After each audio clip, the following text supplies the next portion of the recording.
Bonsoir très chers téléspectateurs, bonsoir. Nous sommes très heureux de venir partout où vous nous suivez pour votre nouveau numéro du magazine Data Market. Merci car vous avez été très nombreux à nous suivre par rapport à notre émission passée. Vos messages, vos propositions, nous les avons considérées. Merci de nous suivre. Ce soir, nous revenons avec un nouveau sujet, avec une nouvelle thématique, la gestion de l'espace vie. Comment améliorer la gestion de l'espace vie? Et nous allons parler d'architecture. Et pour en parler, je reçois pour vous le président de l'Ordre national des architectes, Guy Balé Lekikalanga Brunel, que je salue. Bonsoir, Monsieur Brunel. Bonsoir, Monsieur. Monsieur Brunel, ma première question, pour que nous puissions jeter les bases de notre émission et que les téléspectateurs puissent nous comprendre. Lorsque l'on dit que l'architecte est celui qui viabilise, qui gère l'espace vie, qu'est-ce que cela veut dire réellement? Merci, M. Saforier. Je crois que je dois d'abord vous remercier parce que vous pensez toujours à nous pour qu'on parle de notre profession qui était vraiment méconnue dans les chefs congolais. Et aujourd'hui, les gens connaissent qui est l'architecte et tout ça. Pour répondre à votre question, quand vous parlez de l'architecte qui est formé pour la gestion de l'espace vie, l'architecte, c'est quelqu'un qui observe l'homme. On observe l'homme là où il est assis. Il se met debout, il marche, il doit manger, il doit respirer, il doit travailler, il doit dormir, il doit. Donc tout l'homme du matin au soir, son activité, c'est quoi? Et l'architecte doit l'accompagner pour organiser son espace, son environnement. Donc l'observation de l'humain, comment il se comporte. Je prends un exemple. Quelqu'un qui se réveille, il doit aller au boulot. Ça signifie qu'il doit avoir une route, une voie de communication. L'architecte doit réfléchir comment le faire partir d'un point à un autre. Et en route, s'il s'arrête, comment il doit se comporter. Arriver là où il doit travailler, il lui faut un bureau. C'est l'architecte qui réfléchit quelles sont les normes pour mettre cet homme dans les conditions du travail. Et nous partons même aujourd'hui, la conception par le module de conception, c'est par rapport au module d'un humain. On sait que la tête d'un humain fait autant de centimètres en largeur, autant de centimètres en hauteur. On sait que les épaules d'une personne, autant. Ça définit même les couloirs, les croisements, les trottoirs, les circulations piétonnes et tout ça. Donc, l'architecte part de l'homme comme échelle de conception. L'architecte part de l'homme comme la vie qu'il mène, les besoins qu'il a pour être couvert contre les intempéries, contre le soleil, contre ceci. Et il met en place des mécanismes pour organiser cet espace. Voilà pourquoi on dit l'architecte, l'architecture, c'est même l'organisation de l'espace vie de l'homme. Donc ça ne s'arrête pas juste à une villa, ça ne s'arrête pas seulement à un bureau, mais c'est partout. Le parc, là où il veut faire son loisir, les terrains de football, les terrains de sport, les salles de sport, et partout, les routes, le pont, l'endroit d'attraction et tout ça. Donc l'architecte est au centre de la conception de la ville. Donc, si je vais bien comprendre, l'architecte n'est pas que mécanique, donc il ne construit pas pour construire. Donc quand il construit, il tient compte de la manière dont l'homme va vivre à l'intérieur. C'est ça que vous voulez dire? C'est exactement ça. Aujourd'hui, si vous me donnez la conception de la villa, par exemple, ou le palais des milliardaires, je ne veux pas les concevoir de la même façon qu'un homme ordinaire, un salarié. Parce qu'un milliardaire, il a des gens à recevoir, il a des manifestations à faire chez lui, il a une certaine façon de vivre. L'espace que je lui donnerai, ça ne sera pas la même chose que l'espace que je vais donner à une personne ordinaire qui ne travaille pas, par exemple une maison sociale, pour répondre à un besoin social. Ça ne sera pas la même chose avec une villa au standing des milliardaires. Donc on doit observer la personne. Donc la conception, aujourd'hui, ce n'est pas quelque chose, parce que tu as vu la maison du voisin, tu veux qu'on te fasse la même chose. Non. On doit t'observer. Si tu es médecin, peut-être que tu veux faire un cabinet de consultation chez toi. Si tu es architecte, peut-être que tu veux faire ton bureau d'études dedans. Si ta femme est couturière, peut-être qu'elle va avoir un atelier de couture. Donc tout ça, ça va aussi comme donner pour nous aider à concevoir quelque chose. On va prendre un cas pratique. On prend par exemple nos artères, on prend la route, on prend par exemple le Lumumba. On voit, nous, les communs de mortels quinois, on sait voir là où il y a des petites constructions pour que nous puissions attendre les bus. Nous, on peut appeler dans notre jargon arrêt de bus. Mais pour un architecte, est-ce que ces espaces aménagés pour que les voitures puissent stationner, est-ce que selon vous, selon les normes, vous trouvez que c'est comment on appelle arrêt de bus par exemple? Monsieur Symphorien, je veux vous dire que boulevard Lumumba, de Saint-Louis jusqu'à l'aéroport, il n'y a aucun arrêt de bus. Pourquoi? Parce qu'on voit des chaises, on a écrit des noms des sociétés de télécommunications. C'est là où il y a la controverse. On vient dire que Brunel veut démontrer qu'il connaît plus. Apprenez-nous. Non, mais écoute, c'est un problème d'ignorance. Vous savez, si une route est conçue par un architecte... Dans le Lumumba, donc il n'y a pas... Il n'y a pas d'arrêt de bus. Il n'y a pas d'arrêt de bus. Il n'y en a pas. Tous les efforts qu'ils ont fait pour mettre des accostations de véhicules. À quel endroit? Donnez-moi un exemple. Mais là, il y a des chaises, vous voyez, limitées. Quoi, ça, les petites maisons qu'on a? Oui, c'est ce que vous appelez l'arrêt de bus? Ah, mais non. L'arrêt de bus, c'est un arrêt de bus. Les Français, il est clair. Quand vous êtes en train de concevoir une route, vous voulez faire un arrêt de bus, vous devez penser à ne pas gêner la circulation. Ok. Parce que tout ce qu'on met comme un petit panneau, arrêt 12e rue, arrêt ceci, ce ne sont pas des arrêts de bus. Un arrêt de bus, c'est un tout. C'est-à-dire, il y a une déviation. Je dois quitter la route pour laisser les autres qui n'ont pas besoin de s'arrêter, de circuler, de continuer à circuler, et je sors en dehors de la route. Donc, on devrait faire des reculs. On devrait faire quelque chose où les bus doivent quitter la route pour se mettre à côté, les taxibus, pour prendre les gens aisément, ne pas empêcher les gens. Si vous remarquez, aujourd'hui, les embouteillages se créent souvent là où vous vous appelez arrêt de bus, abusivement. Ça, ce n'est pas des arrêts de bus. Un arrêt de bus, vous donnez à un architecte, il va vous dire, je dois d'abord faire en sorte que la circulation ne s'arrête pas. Le bus doit quitter la route pour prendre les gens. Et quand le bus quitte la route pour prendre les gens, un arrêt doit avoir un abri. Parce qu'aujourd'hui... Mais là, il y a un abri. Et qu'est-ce que vous appelez abri? Là, on met 4 personnes. Chez nous, le nombre de gens qui n'ont pas de véhicules, sur le Mumba par exemple, les gens qui vont à Massina, ils n'ont pas assez de véhicules. Donc ils prennent les transports publics. Vous mettez un truc de 4 personnes, c'est ça ce que vous appelez vos abris. Donc il y a un problème de fonctionnalité. Il y a un problème de fonctionnalité avec nos routes. On doit sortir, créer un abri pour le nombre de gens. Prochainement, je vais vous amener même des photos, ce qu'on est en train de faire en Afrique du Sud par exemple. C'est couvert pour la protection de l'humain contre les intempéries. Vous allez voir, on prévoit quelque chose pour une centaine de personnes. C'est ça ce qu'on appelle abri. Et deuxièmement, une personne, on doit l'étudier, son comportement. Pendant qu'il attend le bus, pendant 10 minutes, s'il a envie de se soulager, il n'y a pas de toilettes. Comment ça, vous appelez ça arrêt de bus? Il a envie de prendre un sucré. Il n'y a même pas un petit café à côté. Donc on peut organiser, c'est la volonté, moi je dis. Et le problème c'est qu'on ne veut pas donner la conception à ceux qui sont attitrés pour la conception. Parce que si vous me donnez, ou vous donnez un architecte, la conception d'une route, il va vous faire des arrêts de bus. Je ne refuse pas, on peut faire la symbiose, on peut faire les autres corps des métiers de la construction, peuvent concevoir la structure et tout ce qui est architectural, on laisse à l'architecte. Les routes doivent être un endroit de récréation aussi. Quelqu'un peut faire sa marche. Est-ce que vous avez des trottoirs sur le Mumba? Dites-moi. Mais c'est son frère. De Saint-Louis jusqu'à l'aéroport. Brunel Joseph, vous nous expliquez que pour concevoir un projet de construction architecturale, il faudrait y impliquer son fonctionnement. Mais exactement. Donc, on ne peut pas concevoir ni une route, ni un arrêt de bus sans savoir comment agit, comment vit l'homme qui va l'utiliser. Mais exactement. Vous ne pouvez pas concevoir quelque chose sans tenir compte de l'humain, comment il se comporte. Comment il se comporte. Moi, je vois les policiers en train de chicoter les gens à la 7e rue, par exemple.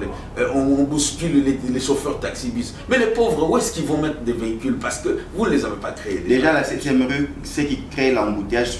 Par exemple, quand vous prenez un dimanche ou un jour de culte, il y a déjà près de 5 grandes églises qui sont là.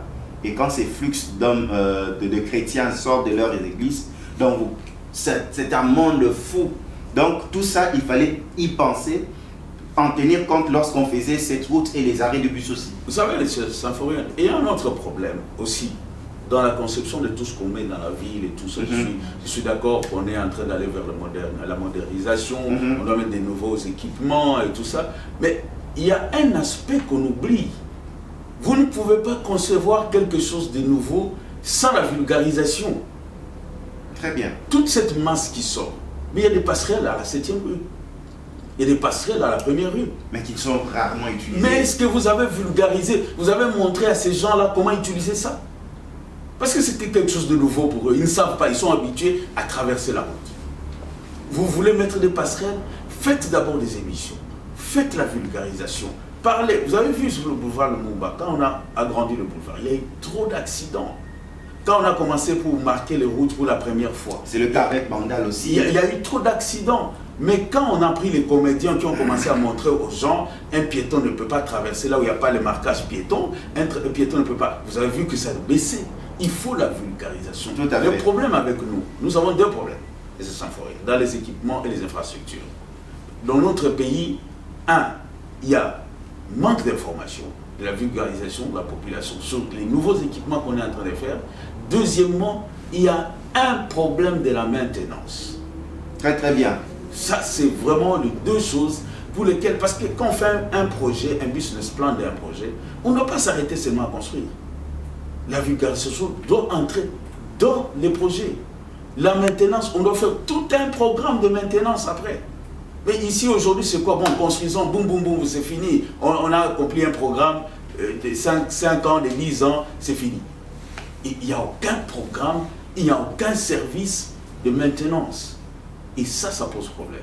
Mais pour revenir d'abord à votre question, sur les arrêts de bus, je vous ai expliqué. Tout à fait. Nous considérons... C'était un cas pour illustrer que les gens comprennent c'est quoi l'espace. Un arrêt de bus, il faut voir le comportement. Une personne peut faire 30 minutes en train d'attendre un bus.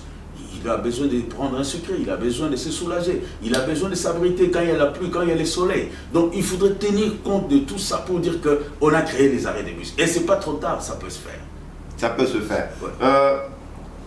Très chers téléspectateurs, si vous nous prenez de cours, nous recevons pour vous Brunel Joseph Guy Balele-Kikananga, président de l'Ordre national des architectes. Ce soir, nous abordons un point essentiel.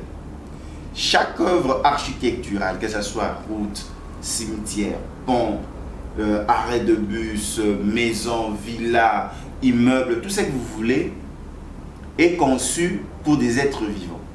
Et ces êtres vivants ont leur manière d'être, d'exister, de fonctionner dans tous ces édifices. C'est la raison pour laquelle le président de l'ONA est en train de nous expliquer que lorsque une œuvre architecturale, un édifice est construit, c'est en tenant compte de sa fonctionnalité. Et nous passons à la seconde question de notre émission. Vous êtes à Kinshasa, vous êtes en RDC. Nous avons vécu ces derniers jours des pluies diluviennes avec des inondations. Là, on ne voyait pas souvent les inondations. Par exemple, la Gombe. Le rond-point Sosimat submergé dans les eaux. Et vous avez vu sur les réseaux sociaux une banque de la place ici à Gombe être submergée par les eaux. Qu'est-ce que vous en pensez sur le plan architectural? Là où nous avons failli, est-ce que ces constructions architecturales telles que la commune de la Gombe, les routes,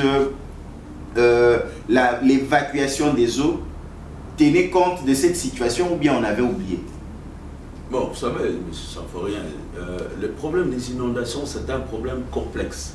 J'ai même déjà donné une conférence à la Haute Académie de la société civile, il y a 2 ans ou 3 ans, je ne me souviens plus.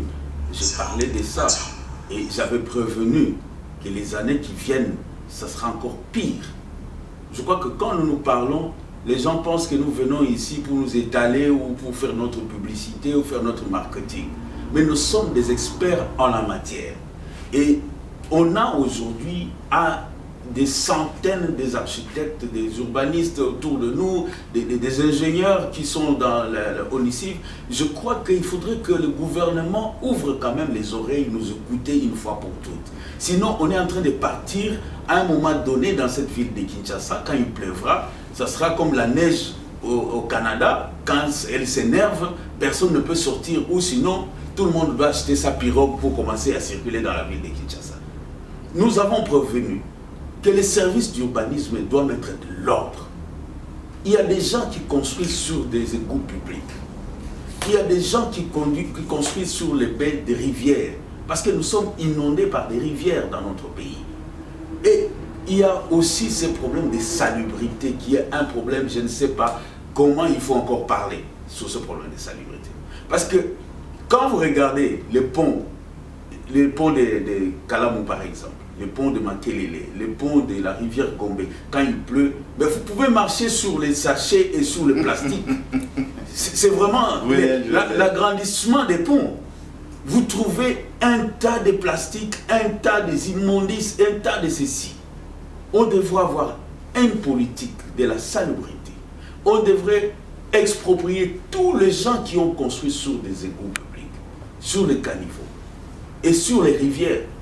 Mais moi, je me pose la question. Aujourd'hui, vous êtes en train de multiplier des maisons avec ces phénomènes morcellement. Ça, c'est une gangrène dans cette ville. On doit arrêter cette histoire. Je sais que peut-être c'est la pauvreté ou les conditions de vie qui ont fait que les gens commencent à morceler des parcelles. Parce que un égout public, il est calculé en fonction du débit de l'eau que déverse une toiture de chaque parcelle. Si nous avons 10 parcelles, ça signifie qu'on a calculé les débits des eaux qui viennent des 10 parcelles, 10 maisons, et qui entrent dans ces caniveaux et qui descendent jusqu'à l'exutoire, jusqu'à se jeter dans le fleuve, dans une rivière. Mais quand on a conçu un égout pour 10 maisons, et vous morcelez vos parcelles à 4, ça vous fait 40 maisons.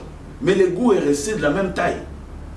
Donc le même problème que ça crée, le morcellement pour l'électricité, la surcharge, les mêmes problèmes que ça crée pour la diminution de pression d'eau avec la régie des eaux, ça revient sur le plan des inondations. Parce que les égouts n'ont pas suivi vos morcellements que vous êtes en train de faire. Donc il fallait, de même manière on est en train de morceler, il fallait encore rajouter une planification pour pouvoir gérer l'évacuation d'eau, des déchets. C'est ça justement, moi je suis en train de dire, quand vous parlez des évacuations des eaux, normalement on devrait revoir les caniveaux. C'est là où je dis que le ministère de l'urbanisme et les affaires foncières ne doivent pas s'arrêter seulement à donner des titres aux gens. Donc ils doivent aller au-delà. Ils doivent aller aux études. C'est pas parce que quelqu'un se décide, non, je vais couper ma parcelle à 4. Et vous lui donnez tous les titres. Mais vous devez tenir compte des réseaux électriques et régie des eaux, de l'eau, l'évacuation des eaux des pluies. Et comment est-ce que les gens vont circuler dans ces avenues qui étaient calculées pour 10 parcelles. Donc aujourd'hui, il y a beaucoup de raisons qui font qu'il y a des inondations. Et donc, moi, je crois qu'il faudrait qu'on arrête cette histoire de morcellement des parcelles. Ça doit s'arrêter. Mais qu'est-ce qui se passe avec nous? Nous n'occupons que 20% de la ville de Kinshasa. Tout le monde veut rester au centre-ville. Et surtout, Gombe. C'est malheureux.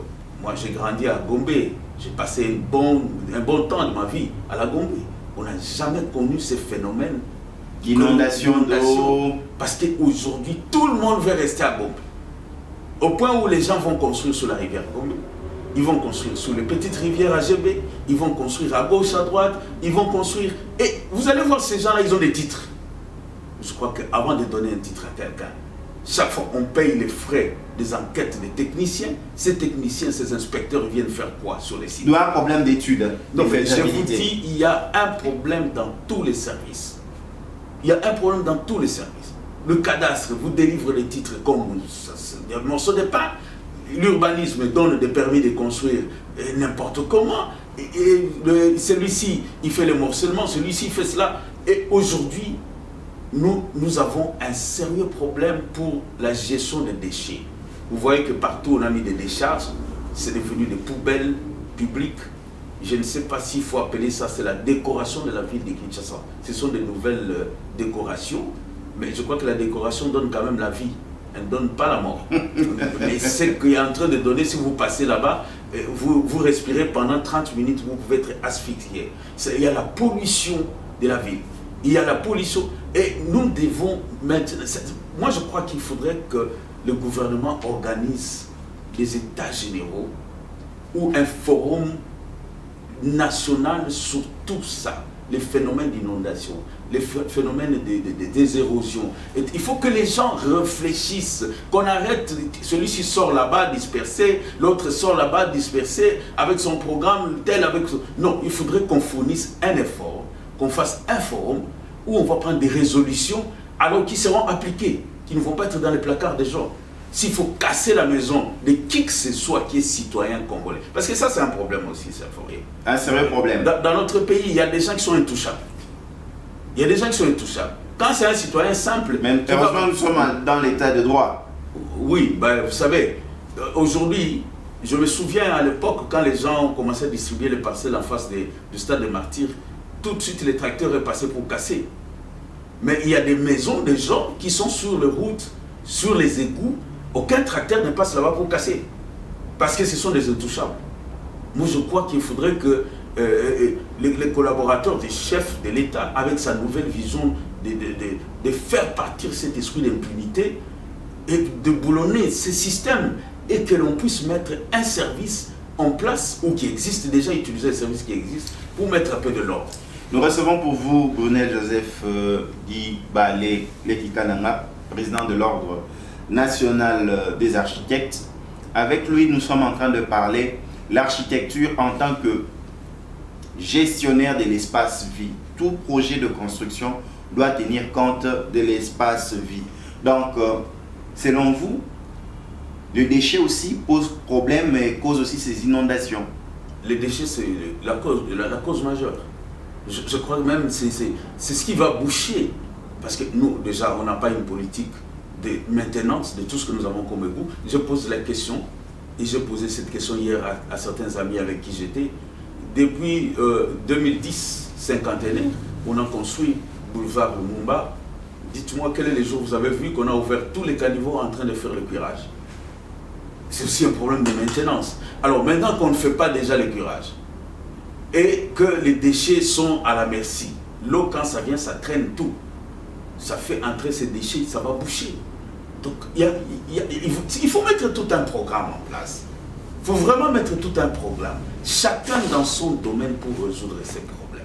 Les déchets, c'est un problème sérieux. Un problème sérieux. Notre nourriture, elle est différente. Ce n'est pas une nourriture de blanc. Nous mangeons le mantembele, nous mangeons le pondou, nous mangeons la chikwang. Ça génère les déchets des tonnes et des tonnes et des tonnes. Tout à fait. Et nous devons prendre en charge ces déchets de les ménages de la personne à la décharge, là où on va les décharges au point final et la transformation des déchets. Il n'y a que ça qui peut résoudre le problème. Tout à Tant fait. que ces déchets ne sont pas transformés, je vous dis qu'on sera toujours dans ces problèmes. Nous recevons pour vous dans ce magazine Data Market diffusé sur Kin 24 Télévision, que vous pouvez aussi suivre sur nos réseaux sociaux, notamment sur notre page Facebook Data Market et sur notre chaîne YouTube Saint-Forin KTD TV, le président de l'Ordre national des architectes. Avec lui, nous sommes en train de parler de la gestion de l'espace vie. On peut couper comme ça, tu reprends, hein? Tu coupes. Voilà, très chers téléspectateurs, nous voici à la seconde phase de nos échanges avec le président de l'Ordre national des architectes en RDC. Cette fois-ci, nous allons partir du côté solution. C'est vrai, nous avons parlé des inondations, nous avons parlé de la gestion des déchets, nous avons parlé de la gestion de l'espace vie, nous avons fait allusion dans nos exemples, par exemple des arrêts des bus, mais Brunel Joseph va présenter des solutions à partir des problèmes que l'on va lui poser. Ma première question dans cette seconde phase, vous êtes à Kinshasa, vous êtes Kinois. Vous remarquez des édifices inachevés d'habitation et les gens y habitent. les bailleurs touchent leur garantie ainsi que les loyers par mois. Vous, en tant qu'architecte, président de l'ordre des architectes, expliquez-nous, est-ce normal, par exemple, d'habiter dans une maison qui n'est pas achevée? C'est Symphorien, je crois que le problème, il est profond. Je l'ai dit et je le répéterai toujours. Quand on veut construire, on a besoin d'un architecte, on a besoin des ingénieurs, on a besoin de tous les corps de métier de l'industrie de bâtir. Mais aussi, on a besoin du permis de construire. On n'a même pas besoin, c'est une obligation pour avoir le permis de construire. Tout à fait. Et quand l'État vous délivre le permis de construire, l'État a l'obligation de vous suivre pour la conformité de l'exécution du plan que vous avez présenté au permis de construire. Et l'État a l'obligation, par ses services, de constater que vous avez terminé votre ouvrage et il peut être utilisable maintenant. Mais si l'État ne fait pas son travail, la population se prend en charge. Ce n'est pas normal que les gens habitent dans une maison inachevée. Ce n'est pas normal. Parce qu'une maison, il y a deux parties. Il y a des parties qu'on appelle grosses œuvres et secondes œuvres. Ou qu'on appelle finition, vulgairement. Et ça, les scientifiques ont mis ça en place pour qu'un homme vive dans un confort quelconque. Donc on ne peut pas accepter qu'une personne vive dans une maison inachevée. C'est impossible. On n'est pas le temps de la guerre. Je comprendrais s'il y avait la guerre et que... Bon, mais dans la ville de Kinshasa, vous voyez, vous connaissez peut-être quand vous étiez étudiant, vous avez vu des immeubles qui existent lorsque vous étudiez jusqu'à aujourd'hui, des immeubles inachevés. Les gens y habitent. Où est passé les inspecteurs de l'urbanisme? Les inspecteurs ne sont pas là seulement à aller checker les chantiers qui sont en train de marcher, là où il y a le mouvement. C'est comme je dis, il ne faudrait pas que les policiers sur la route n'arrêtent que les messieurs sérieux. Et les taxis bis et les taxis font des bêtises. On ne les suit pas. On ne les suit pas. Vous avez déjà vu un roulage arrêter un taxi? Ça n'existe pas. Ou les taxibus, ce sont des gens sérieux comme ça, en lunettes comme moi. Quand on voit tu es en train de venir au volant, tout de suite on vient devant toi, on fait ça. Parce qu'ils savent que tu n'as pas le temps. Tu n'as pas le temps. Oui, mais c'est ça. Et c'est la même chose. Moi, je crois que l'urbanisme doit faire son travail. Il y a toutes les directions. Ces gens-là ont des salaires. Ils sont payés sur les contribuables, l'argent des contribuables. Ils doivent faire leur travail. Le travail ne doit pas s'arrêter seulement à aller traquer les gens qui sont sur les chantiers, qui sont en train de se construire. Mais aussi, il faut ouvrir les yeux, interpeller tous ces gens qui ont des maisons inachevées. Comment ils ont eu des permis de construire? Et pourquoi on ne les suit pas? Quelqu'un peut se dire, bon, j'étais en train de construire ma maison, je n'ai plus d'argent. Je peux faire louer, que les gens y habitent. Où est le problème? Mais c'est comme ça que je vous dis, mais c'est Symphorien. Le problème avec les Congolais, il ne fait jamais... La Bible même, elle est claire, je crois que vous êtes chrétien. Vous voulez construire une maison, mettez-vous assis, regardez si ce que vous avez va construire une maison. Je vous ai dit l'autre fois dans beaucoup d'émissions, normalement quelqu'un qui construit, il doit venir dire à l'architecte, j'ai tel budget, j'ai 100 000, est-ce que je peux faire ces projets? Pourquoi il y a tant de projets inachevés? Parce que les gens ne veulent pas dévoiler ce qu'ils ont comme moyen. Ils vont nous dire, une fois j'ai fait une émission avec l'équipe nationale, les journalistes m'ont posé la question, non mais les gens vivent au taux du jour, ils trouvent 10 000, il fait 10 000, 10 sacs de ciment et tout ça. Alors ne construisons pas. Attendons, prends cet argent-là, commence à garder. Commence à garder, va chercher un architecte, tu lui dis, j'ai 20 000 $, qu'est-ce que je peux faire avec? Mais le problème, c'est qu'ici, les gens trouvent ça comme un mystère. Études de faisabilité. Les études de faisabilité ne sont pas là. Non, ça peut être, les études sont là.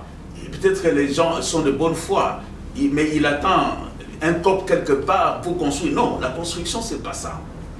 C'est comme ça, sous d'autres cieux, on ne construit pas avec son argent. C'est la banque qui construit pour vous et vous commencez. Parce que la construction coûte cher. Donc, moi, je crois que les gens qui sont dans des maisons inachevées, on doit interpeller les propriétaires. Et ce qui est drôle, les gens prennent l'argent. Ils prennent l'argent d'autrui et ils les laissent dans ces conditions-là. Et quelque part, c'est comme, je ne sais pas pourquoi aujourd'hui je donne beaucoup d'exemples sur les taxibus. Vous voyez un taxibus pourri, parce que vous voulez prendre les transports, vous montez dedans. Et il n'a même pas de lampe, il n'a pas de frein. Mais qui vous a demandé de monter dedans? C'est la même chose. Pourquoi est-ce que la population doit se mettre dans de mauvaises conditions? Qu'est-ce qui fait que... Parce que tout le monde veut habiter à Kasavubu. Mais la question de ceux qui habitent là-bas et ceux qui ont ces parcelles, ces maisons, ces édifices, quel est le danger? Ils se disent, mais le président parle, mais il n'a pas présenté un danger que ça constitue les faits, ou bien quel est le dommage ou le préjudice qu'ils peuvent subir? Une maison, elle est faite pour protéger l'homme contre les intempéries et contre tout ce qui est attaque à l'immunité de l'homme. Les microbes, les ceci, les cela. Quand je parle des intempéries, c'est le soleil, le vent, la pluie, et toutes ces choses-là, les rayons solaires, et aussi l'environnement qui doit être sain. Est-ce que ces maisons réunissent ces conditions? Si ça réunit ces conditions, je les autorise d'habiter dans les maisons inachevées. Mais je crois que ça ne réunit pas les autorités. Mais pourquoi est-ce qu'on appelle la finition, on doit mettre les carreaux au sol? Pourquoi on doit arranger les sols avec un ciment lisse sinon on n'a pas assez de... C'est parce qu'on évite qu'un enfant qui tombe sur un béton, le béton il a des petits cailloux et tout ça, il peut se blesser. Il y a la sécurité aussi. Comme on dit health and safety en anglais. Parce que le health and safety, ça ne doit pas s'arrêter seulement pendant que tu construis. Mais c'est après la construction et pendant la consommation. Comment les gens consomment. Donc il y a des dangers dans ça. Parce qu'il y a des maisons inachevées où les gens viennent y mettre quelques triplex seulement. Mais avec le vent, tout l'eau entre dedans. Moi j'ai déjà visité une famille. Mais quand il pleut, je préfère être dehors parce que là je suis conscient que c'est la pluie qui me mouille. Que rester dans une maison où tu te dis je suis dans une maison protégée par rapport à la pluie, mais la pluie tombe dans tous les sens, ce sont des bassins, des cantines, on met à gauche, à droite, parce que la maison est inachevée. Donc les conditions ne sont pas réunies. Brunel Joseph, avant de rentrer dans nos échanges, mais il y a cette difficulté, dans la ville de Kinshasa, nous constatons qu'il y a beaucoup d'incendies dans nos édifices, dans nos maisons. Qu'est-ce qui se passe? Est-ce que l'architecte devait aussi penser que l'on puisse prévoir tout ce qui est lutte contre l'incendie dans les édifices? C'est ça. Moi, je reviens toujours au permis de construire. Vous savez, délivrer un permis de construire à quelqu'un, ce n'est pas parce qu'il vous a présenté un plan. Il y a beaucoup de choses à analyser. Ce n'est pas pour rien qu'on met toute une commission interministérielle. Chaque ministère vient avec son apport pour regarder les projets. Mais il y a eu une certaine légèreté dans le traitement des dossiers de permis de construire. Pourquoi on ne tient pas... On n'est pas exigeant. En Afrique du Sud, vous n'avez pas le plan d'anti-incendie pour votre projet, on ne vous donne pas les permis de construire. Partout au monde.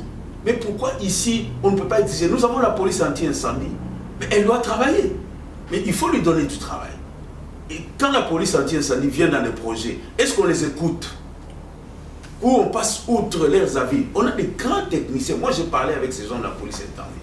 Ils connaissent beaucoup de choses. Si vous regardez derrière vous, il y a un instincteur. Tout à fait, dans votre bureau. Il y a un instincteur. Et pourquoi j'ai mis un instincteur ici? Je ne suis pas en danger, je n'ai pas de cuisinière, je n'ai pas ceci. Mais c'est ça, la vraie architecture. Il faudrait penser à l'anti-incendie. Aujourd'hui, vous avez combien de casernes de sapeurs-pompiers dans votre ville? Tous les programmes qu'on est en train de faire, est-ce que vous avez vu quelque part où on a pensé aux sapeurs-pompiers? Est-ce que, et quand on vous dit les sapeurs-pompiers, ce n'est pas seulement construire la caserne, acheter des camions Yamaha, non. Mais c'est tout un réseau qui doit être établi dans la ville, de bouches d'approvisionnement. Quand il y a par exemple un incendie à Kitambo, on ne doit pas aller chercher l'eau dans la Makelele. C'est ce qui se passe maintenant. Après, vous jetez les pierres sur le véhicule, non, le véhicule est venu en retard. Mais est-ce que c'est la faute de ces chauffeurs? C'est la faute de ces policiers-là? Non. Est-ce que notre gouvernement ne peut pas mettre une politique de la même façon qu'on fait les réseaux des eaux pour donner des maisons, de l'eau aux parcelles, l'électricité? On doit faire aussi un réseau pour l'anti-incendie. Mais Brunel, quelque part, on vous entend parler, les décideurs trouvent que vous n'apportez pas des solutions. Vous les architectes, les constructeurs, vous les scientifiques congolais.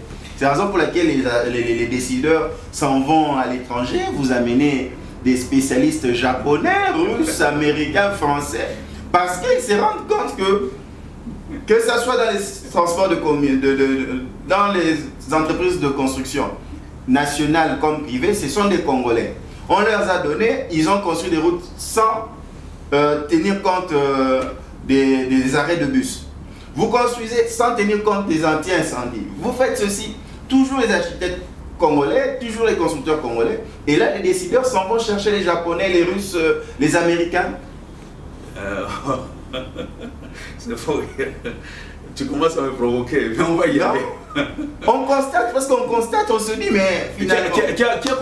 Qui a conçu et construit le boulevard Lumumba? C'était des Congolais. Mais c'est vous qui avez proposé les projets. Non, mais attendez, les experts dans les bureaux. Les experts, quels experts? Les experts dans aujourd'hui, quel expert? Vous êtes des experts des chefs, des ministres, ainsi de suite. Est-ce que officiellement nous sommes consultés? Même si c'est officieux, mais vous donnez votre... Non, mais non, attendez. Aujourd'hui, nous avons l'ONA, nous avons l'ordre des architectes. Peu de ministres... Regardez les inondations. Je suis en train de venir. Peu de ministres qui nous ont écrit, qui veulent travailler avec nous. Je salue le ministre des Affaires foncières, qui m'a appelé personnellement. Il dit qu'il veut travailler avec l'ONA. Quelques ministres, les ministres des Travaux publics, et des ITPR, les ministres de l'urbanisme. Mais qui d'autre qui nous a tendu la main pour dire que non, vous êtes des experts, venez nous donner vos avis. On ne nous consulte pas. Donc vous êtes devenus des politiciens, des députés. Attendez, vous m'avez posé une question profonde. Oui, oui. Moi je crois que ça c'est un petit complexe et qui n'a pas sa place. Je viens de vous parler de la police d'incendie. Moi je parlais avec ces gens-là. Vous les dotez de matériel, ils vont vous faire des démonstrations ici. Moi j'avais un projet de casernes sapeurs-pompiers pour un autre pays, pas ici. Mais je suis allé prendre les données ici, chez nous. Ils ont toutes les données pour concevoir un projet de sapeur-pompier. Les experts congolais, il y en a. Vous savez que nous avons un architecte qui est professeur d'université au Japon, qui est architecte. Le professeur Lukumwen. C'est un architecte. C'est une exception qui confirme la règle. Non, mais pour vous dire que nous, les Congolais, on n'est pas complexés devant qui que ce soit. Mais le problème, c'est que nos autorités qui nous fassent confiance. C'est bien beau de dire des discours que nous voulons travailler avec les nationaux. Mais en pratique, nous ne voyons pas ça. Je comprends que quand on va prendre des financements à l'extérieur, il y a certaines négociations qu'il faut faire. Mais c'est comme ça que j'ai toujours proposé, quand les autorités vont dans ces négociations-là, qu'ils amènent les experts congolais. Parce que quand vous allez avec que les politiciens, qui ne connaissent rien dans le secteur, mais les autres sont des commerçants, ils vont vous dire, bon, la condition pour que nous puissions vous donner l'argent pour tel projet, nous voulons que nos experts travaillent. Mais vous allez sans experts, et ils viennent avec leurs experts. Mais comment est-ce que vous voulez que les choses marchent? Nous voulons que les autorités comprennent une fois pour toutes que quand ils vont en mission, quand ils vont dans des conférences, dans des forums, dans des ceci, on doit amener les experts de chaque domaine. Tout à l'heure, on parlait avec toi. Tu m'as dit un exemple très pertinent. Tu m'as donné un exemple très pertinent en disant que quand on veut se coiffer, on va chercher les coiffeurs. On veut arranger ses souliers, on va chercher les cordonniers. Mais quand il s'agit de la construction, mon Dieu, les pharmaciens deviennent constructeurs, les juristes deviennent constructeurs, les économistes ils deviennent constructeurs. Mais qu'est-ce qui se passe? Laissez-nous avec notre secteur. Quand on choisissait les facultés, tout le monde était libre de choisir ce qu'on a choisi. Donc, essayez de faire confiance aux Congolais. J'étais avec une autorité qui me disait, Symphorien, tu sais, tu as une voiture. Tu t'imagines si cette voiture-là, à chaque fois que tu l'amènes chez un mécanicien, il n'arrive pas. Mais tu vas chercher un autre. C'est la question que je pose à Brunel. Vous avez une grosse américaine, une jolie grosse américaine, vous roulez avec. Vous allez chez un mécanicien, il ne trouve pas la solution. Vous allez voir un autre mécanicien. C'est ce qui est en train de se passer. On se dit, mais soit on doit recycler, ou soit il y a un problème de méthode, ou soit c'est une mise à jour. Qu'est-ce qu'il y a? Vous savez, ça me fait rien. Moi, je dis... Même pas des rapports, faire des colloques entre vous, vous faites des documents, vous écrivez, vous faites une recherche, voici, nous proposons. Quel est ce rapport que vous avez fait état de lieu, par exemple, dans le domaine de l'architecture, présenté à l'État, et cette haut responsable me dit, ça ne faut rien. C'est ça le problème. C'est vrai, on ne peut pas exécuter, mais qu'on puisse couler des rapports, des données, des documents officiels. Je vais vous dire, je vais peut-être vous choquer. Allez-y. Du temps de musée, il y avait un ministère qu'on appelait la reconstruction. On a lancé l'appel, j'étais encore trop jeune, que chacun qui a un projet, qu'il amène un projet. Nous avons amené des projets. Mais ces projets se sont fait exécuter sans nous. Sans nous. Et mal exécutés. C'est un exemple pour lequel vous avez refusé, vous ne ferez plus. Non, mais ça ne sert à rien. Qu'on vienne me consulter pour que je donne les idées et après, à l'exécution, on t'écarte. On prend des gens qui ne sont même pas de ton domaine pour réaliser ce que toi tu as donné comme idée et on réalise ça très mal. C'est comme une maman qui a porté un enfant 9 mois.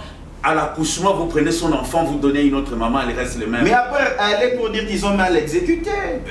C'est pas un problème. Pour dire que voici, je suis le...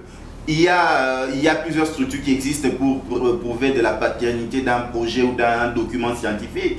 Vous y allez pour dire, vous avez exécuté, ça va, mais vous avez mal exécuté. Je suis l'auteur. Et on vous dit, on vous texte tous que vous êtes devenu vous avez des opportunités, vous voulez qu'on vous fasse appel pour que vous puissiez émerger d'une manière ou d'une autre. Qu'est-ce que vous répondez? Mais ça ne faut rien. Je crois qu'avant que les autorités viennent actuelles, l'ONA a existé sous forme de la SAC. Les architectes ont existé. Je vous ai donné un exemple qui est frappant. Quand vous regardez le régime du feu maréchal, il a fait confiance aux architectes congolais. Paix à son âme, l'aîné, le grand professeur Talangai Fernand, qui est congolais, il a construit combien d'immeubles ici du gouvernement? Il a participé à combien de projets? Les Magema, des grands architectes, les Mansoni, les Kanene, c'était des architectes qui étaient au service de l'État. Et on ne déplorait pas toutes ces choses. Vous avez les bâtiments civils qui étaient gérés par des grands ingénieurs, par des grands architectes, les bureaux techniques de contrôle, les BAU qui existent. Si aujourd'hui on ne veut pas, l'on a des rages. Mais il y a des structures de l'État qui sont attitrées pour les études. Les BAU à la première rue, c'est un grand bureau d'études qui a fait des grandes études de ces pays ici. Vous avez les bâtiments civils. Là où, est-ce qu'il y a même, j'ai parlé avec une autorité qui ne connaît même pas bâtiment civil, c'est quoi? Il faut l'expliquer. Non, mais c'est pas à moi de l'expliquer. Il est devenu ministre, c'est pas moi qui l'ai choisi. Quand on devient ministre, on doit se former. On doit s'informer. C'est un poste politique. Bon, il faut arrêter cette histoire. C'est un poste politique. Il faut arrêter cette histoire. Il faut arrêter cette histoire. On dit qu'il n'y a pas de mauvaises troupes. Un conseiller ne fait que ce qu'on lui demande. Vous pensez que si quelqu'un est ministre, aujourd'hui tu es conseiller, expert, comme vos experts, vous parlez du Japon, des États-Unis, on l'amène un expert des États-Unis devant un ministre, il lui donne des avis, le ministre dit je ne signe pas. Cet expert-là va faire passer quoi? Cet avis-là va passer. C'est comme ça que cette théorie-là, que c'est un poste politique, pour moi, ça ne passe pas. Ça ne passe pas. Ça va être un poste politique, d'accord, mais on doit connaître ce qu'on est en train de faire. C'est comme une maman dans une maison. Tu prends un domestique, tu ne connais pas la propriété. Le domestique ne va pas essuyer la poussière sur la télévision. Ta maison sera toujours sale parce que quelqu'un qui travaille pour toi, quelque part, c'est comme un robot. C'est toi qui mets, qui anime. Qu'est-ce qu'il doit faire? C'est toi le visionnaire. Quand tu es ministre, tu es un visionnaire. Il faut arrêter cette histoire que c'est des postes politiques, commencer à exonérer les gens qui ne veulent pas travailler. Ils deviennent ministres, ils doivent faire leur travail. Moi, je crois que le problème des experts étrangers, nous ne refusons pas les experts étrangers. Il y a ce qu'on appelle aujourd'hui les transferts de technologies. Et nous sommes en train d'aller vers la mondialisation. Mais nous aussi, nous pouvons les apprendre beaucoup de choses. Parce qu'eux, ils vivent dans un climat tempéré. C'est un exemple. Nous sommes dans un climat tropical. Donc, tout ce qu'ils ont bourré de théories dans leur tête, tous les grands projets qu'ils ont faits, c'est pour les climats tempérés. Mais quand ils viennent chez nous, c'est pourquoi nous exigeons que dans notre domaine, un architecte, qui qu'il soit, ou qui l'a mené pour un projet quelconque, il doit d'abord s'annoncer à l'ONA, à l'ordre des architectes. Il doit se faire enregistrer, s'il veut bien sûr rester. Mais sinon, nous pouvons lui donner des experts congolais avec qui il va travailler pour qu'on puisse lui donner aussi l'expertise congolaise. L'autre fois, je vous ai donné un exemple. Vous appelez quelqu'un de l'extérieur pour faire l'analyse de plan directeur de la ville de Kinshasa. On prend la rivière Makelele. Selon les normes, on sait que la zone de recul, la zone qu'on appelle non édificante, est de 50 mètres. Ça, c'est scientifique. Mais lui, il ne vit pas ici. Il vient avec ces normes-là de 50 mètres. Mais moi et toi, on sait que quand Makelele s'énerve, il va jusqu'à 150 mètres. Lui, il va calculer selon les normes scientifiques. Mais moi et toi, nous vivons ici, nous connaissons que la réalité dépasse les normes. Parce que les normes de l'étranger, ce ne sont pas nos normes. Ils n'ont pas la même pluviométrie que nous. Et en ce moment-là, vous voyez que vous allez les payer parce qu'il a un titre, il est belge, il est français, il est ceci. Surtout quand on entend qu'il est européen, ça devient comme si c'est Dieu. Mais je vous dis que le Congolais, il est très intelligent. Il est très intelligent. Vous avez vu un jeune homme ici dernièrement, je crois il y a 2 ans, 3 ans, qui a fabriqué un hélicoptère. Est-ce que le gouvernement l'a soutenu? Aujourd'hui, on aurait à produire. Aujourd'hui, tout le monde dit non, le Rwanda est en train de produire ceci, il est en train de produire cela. Mais c'est parce que le gouvernement soutient les locaux. Il leur donne la possibilité d'évoluer. Je vous dis qu'il y a des savants dans ces pays. Moi, j'ai vu un enfant fabriquer les mbaboula ici. Au lieu de la maman prenne le couvercle de sa casserole, commencer à mettre du vent, mais il a créé un petit ventilateur tout autour et avec des piles incorporées dans les mbaboula. Donc vous n'avez même pas besoin de prendre la casserole, faire des efforts. Mais des gens comme ça, on peut les prendre, on lui donne des moyens, il en fait industriel.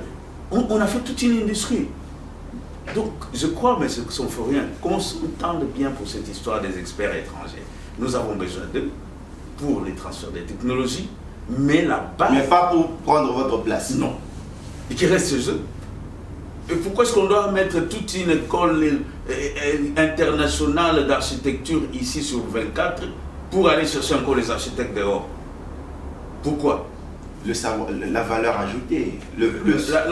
Vous pensez qu'un étranger, il a le même cœur de traitement, un projet, par rapport à un Congolais? Parce que moi, j'ai la redevance morale, j'ai la responsabilité civile, j'ai la responsabilité décennale.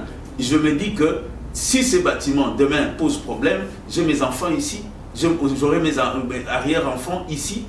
Mais un étranger, il s'en fout de vous. Son problème, c'est prendre l'argent et partir. Est-ce que c'est pas la jalousie ou bien vous vous sentez un peu lésé? Lésé, non. Je n'ai jamais été complexé devant un étranger. J'ai un bureau d'études en Afrique du Sud. C'est l'étranger.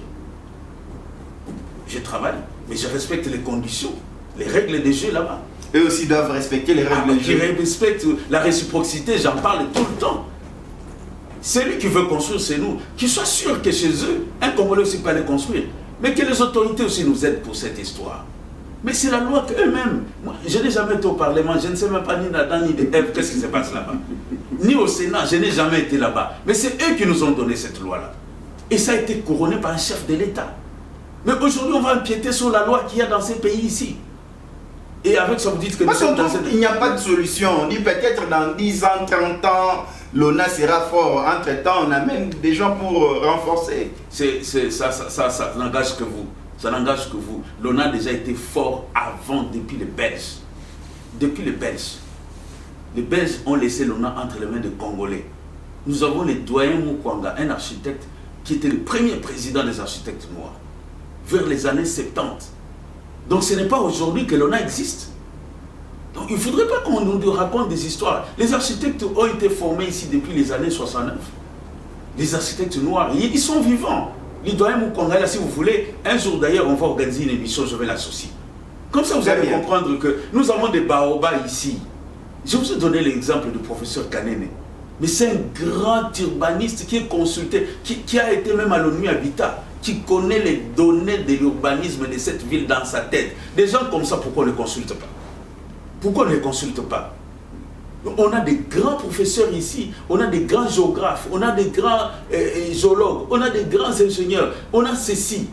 Mais pourquoi est-ce que le Congo... Bon, ok, je veux poser une question. Et j'aimerais que cette question... Et vous allez répondre vous-même. Non. Je veux poser une question.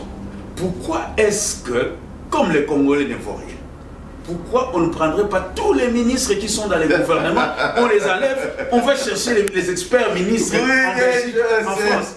Nous recevons pour vous dans ce magazine Data Market diffusé sur Kin 24 Télévision, que vous pouvez aussi suivre sur nos réseaux sociaux, notamment sur notre page Facebook Data Market et sur notre chaîne YouTube Symphorien KTD TV, le président de l'Ordre national des architectes. Avec lui, nous sommes en train de parler de la gestion de l'espace.